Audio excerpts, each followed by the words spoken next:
अस्सलामु अलैकुम वरहमतुल्लाहि वबरकातुह। आप सबको कुरान इन्फॉर्मेशन चैनल में खुशामदीद कहते हैं। आज का हमारा नया सबक है, हम स्टार्ट करते हैं। अऊज़ु बिल्लाहि मिनश शैतानिर रजीम बिस्मिल्लाहिर रहमानिर रहीम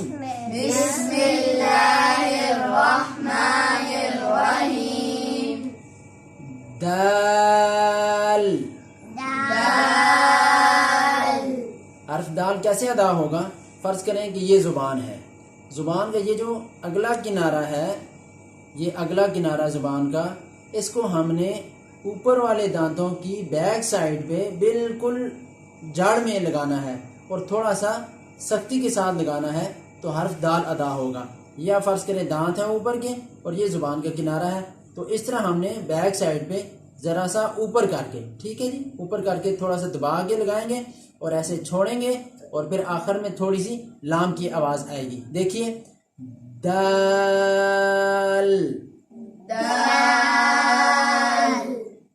दाल।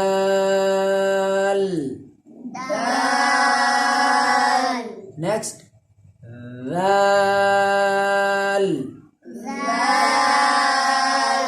हर्फ राल कैसे अदा होगा? इसको नरमी से अदा करना है। दूसरा, इसकी भी इसी तरह कि ये ज़ुबान का हम समझते हैं कि किनारा है, इसको ऊपर वाले जो दांत हैं उनसे थोड़ा सा टच करना है और ज़ुबान थोड़ी सी दांतों से बाहर निकली हुई होगी और इसको नरमी से अदा करना है और इसके भी एंड पर लाम की आवाज़ आएगी। देखिए, राल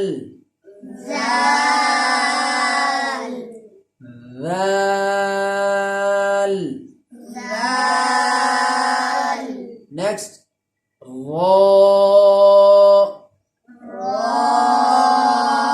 हर्फ रा को कैसे अदा करना है? जुबान की जो राइट साइड है, राइट साइड, इसका किनारा ऊपर के जो दांत हैं एक तरफ के, ये जो 3 दांत हैं, इनकी बैक साइड पे बिल्कुल ऊपर जड़ में इस जुबान के इस किनारे को लगाएंगे तो हर्फ रा अदा होगा। रा को पुर पढ़ेंगे जैसे हमने खा को पुर यानी मोटा पढ़ा था, और रा और जितने भी इसके अलावा मोटे हरूफ हैं उनको पढ़ते हुए होंठ गोल नहीं होने चाहिए। देखिए, रा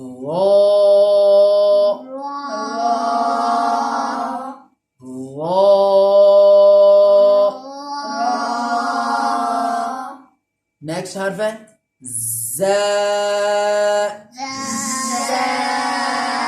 इस हर्फ को हमने सख्ती से अदा करना है और जुबान आपस में जरा दबाकर मिलेंगे, थोड़ा सा सख्ती के साथ मिलेंगे और जुबान जो है वो दांतों से थोड़ी सी पीछे होगी।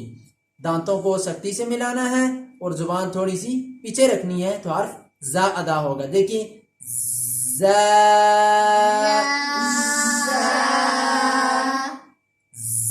ज़ा। हम अपने आज के इस सबक को रिवाइज करते हैं। देखिएगा,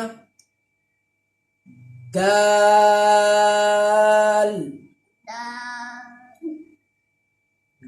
राल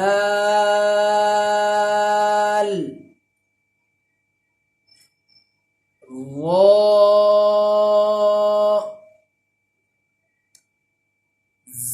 ज़ा।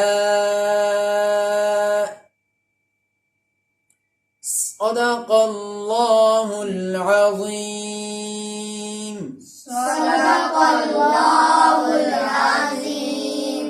आज का हमारा लेसन ख़त्म हुआ। नई वीडियो में नए लेसन के साथ इंशाल्लाह मुलाकात होगी। इजाज़त दीजिए। अल्लाह हाफ़िज़।